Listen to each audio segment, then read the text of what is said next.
Nkhani tundupeza umvana naye noti oti anthu akutame naye komanso peno umazoona ngati mumvana usedzoza kuti nzako sangumvetsetsa basi chipulikiti. Azimayi tuuzane TikTok ya ineyo isakupaseni pressure mmakomo mwanumo, pressure isakupaseni ayi mwava mupange zanu mbina zanuzo ndani mwakukulesana kuti muzivina ni ndani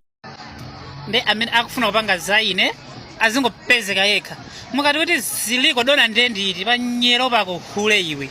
ukona ngati ulibe mamuna ndana amene asauza zoti uli ni mamuna ukona ngati upana pa Snapchat pano ndi ma jokes ili pano just for fun not kuzapana nyero yako iwe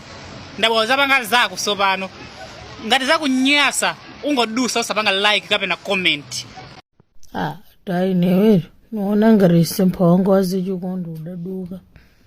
udaduka simple mumwe wazichikondi fwa pano pasuna uchita sozokondana ologanizira koza mwana womuntu. Ndingova tumukudandaula guys mawe kuti zinthu sizili bwino chanchani zinthu magetsa kuvuta kaya madzi musadandauletu ndikosi ndipo ndevuto ili ndikosole kwameka kuno magetsi nde samazima mwamva ineyo nde kaya lero lichichereni sana zimeko ikazimaliti ineyo kunoku myezi 10 magetsi osazimako koma abale ka madzaza siyako kaya madzinde sasiya sanameyi madzinde